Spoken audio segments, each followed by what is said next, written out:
check this out. That's a blast from the past. What is that, a 1970 something? GMC something? I've seen pictures of those online for sale, but I don't think I've ever seen one in person right in front of me. And these things, I think they go for sale for like $15,000 or $18,000. Actually, a pretty cool RV. Anyways, go ahead, buddy. Go ahead. Yeah, shake your head no. Shake your head no. But that was a pretty cool RV. All right, so anyways,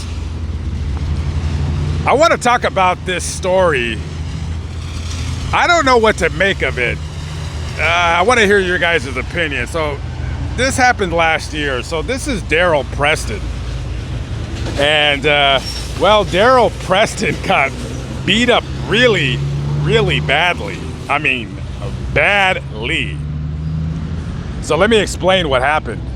So back in June 15th of 2023, Mr. Preston, who owns like a chicken tender trailer, was minding his own business, just frying up chicken, doing whatever.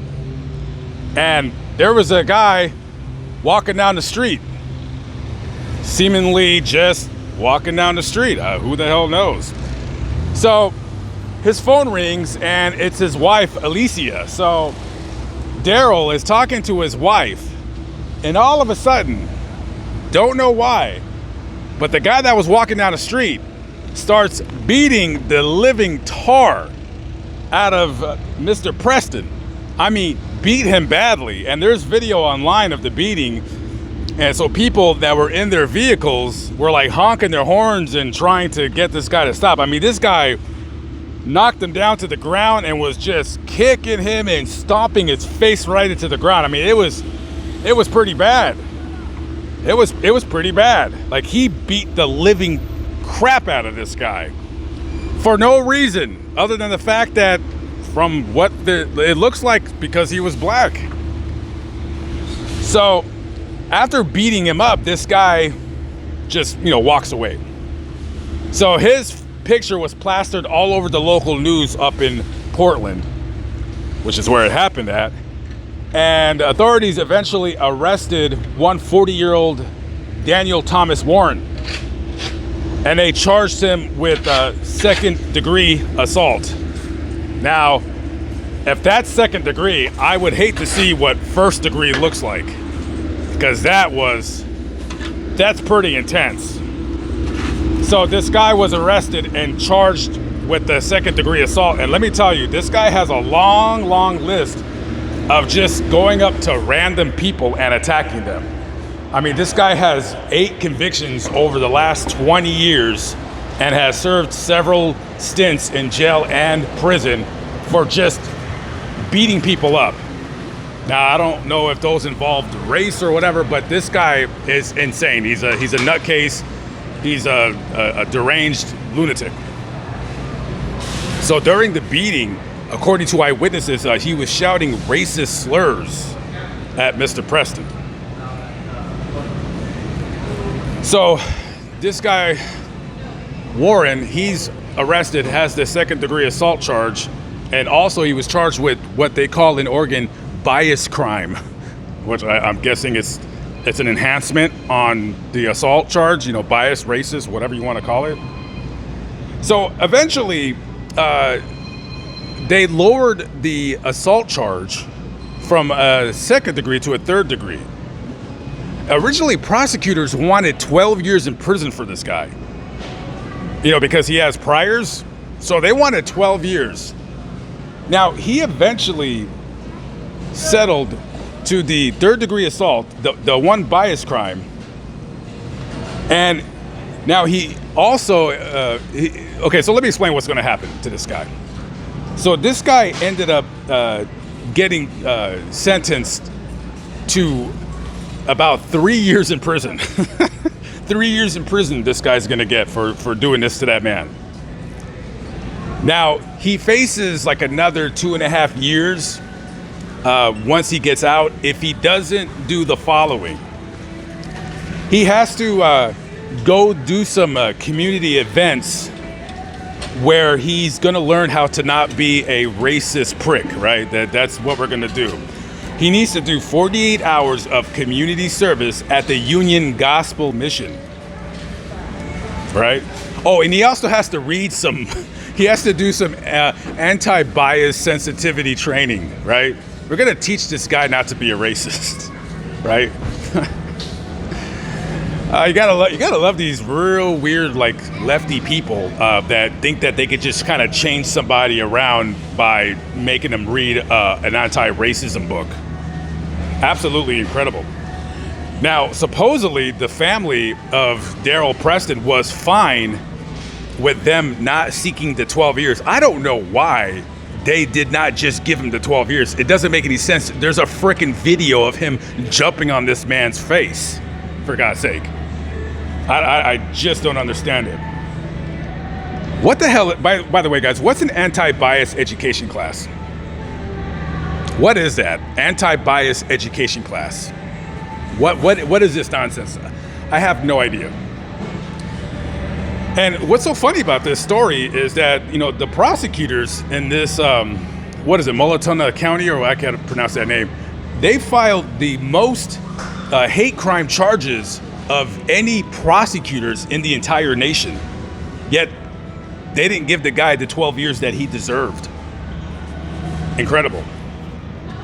So, after he was sentenced, or during the sentencing, Daryl Preston did not go into court to do the victim impact statement, but his wife was there to read a statement that he wrote down.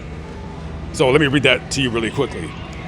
Quote, "After being attacked by Daniel, I now look over my shoulder 3 or more times everywhere I go, which aren't many places, or even that often anymore. I won't even sit with my back facing the exit at a restaurant. I'm afraid of the unknown or what's behind me." Okay. All right, just a quick statement. Oh, and by the way, this guy, Daniel Thomas Warren, he has to, other than having to read anti-racist books, he has to write an essay about the book that he read. If he doesn't do all these things while he's in prison, they're going to give him another 2.5 years. So, and I think he's eligible for parole next year. That's pretty funny. The family wanted an apology from Daniel for what he did to them, for him bashing his face in. The family wanted an apology. They didn't get one. No, he didn't apologize because he was correct in his own estimation on what he did. Right? He was kind of correct. Okay. So, Ben Crump, who is race pimp, but I don't blame him for doing that. He needs to make his money. He had tweeted about this case, quote, "A black man in Portland, Oregon was attacked in broad daylight by a white man on the street. Isn't that horrendous?" Wow. So if this guy behaves himself in prison, he's going to get out probably next year or so. Unless he doesn't read a anti-racism book and write an essay on why he should not be racist anymore. Okay, so this guy, Daryl Preston, owns his own chicken trailer or whatever. So he starts a GoFundMe, right? Hey, your story went viral, so you might as well start a GoFundMe. So he raised so far in the GoFundMe $93,000. Now, I can't fault him for starting the GoFundMe because everybody does it. So if you get beat up, GoFundMe. Your son gets killed, GoFundMe. You need a new wrench for your toolbox, GoFundMe. Everything is now GoFundMe. So I'm kind of curious about the statement that he just, that his wife read. Now, he said in that statement that he is scared of going out. He's scared of what's behind him. And he doesn't go out many places anymore because he's just absolutely frightened. Now, I don't know if I necessarily believe that to be true because I don't know. But when his wife was reading this, do you think his wife respects him for saying that in a statement? What I'm asking is this. A woman looks to a man to be a protector and a provider, if you're a man and you get beat up really badly, and you're writing things saying that you're scared to go out and you're afraid, like you got like PTSD, do you think that woman still respects him as a man? Probably not. Or is he faking it? Is he faking a psychological issue to perhaps sue the city of Portland? I don't know if he's faking it because he wants sympathy to get more money for the GoFundMe, or he's possibly going to sue for some unknown reason, or he really did get physically and psychologically damaged. Oh, and by the way, he says that the permanent vision in his right eye it's permanently damaged. But when his wife read that in court, I wonder what she was thinking in her head, like this guy right here, this guy. Yeah, I don't know. I don't think his wife no longer respects him. Hey, listen, Daryl. Listen, eventually you will be watching this video. Let me tell you something, kid. Let me tell you something. You got to do a couple things, right? You got to do a couple things. This is what you got to do. If you really feel that, you know, that way that he psychologically damaged you, you have one option, and that is to get into the best shape of your life. Get into the best shape of your life. And when Daniel Thomas Warren gets out of prison, beat the living tar out of him. That is the only way you're going to redeem yourself in the eyes of the public. You have to wait for this guy and beat the crap out of him. That's the only way. If you don't whoop his you'll never get respect from anybody, ever. You're just going to be that one guy that got beat down. You got a beat down. Join a gym, get into shape, start taking some boxing lessons, MMA, whatever it is that you got to do.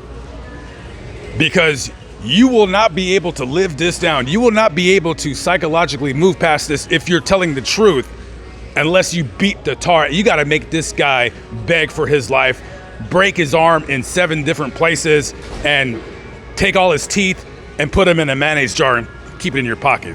That's the only way you're going to get past this. Okay, guys, Lamont on the run. I'm out of here. Leave a comment below. Tell me what you think. I got to get out of here. I got to hit the road. Have a good one. Peace out.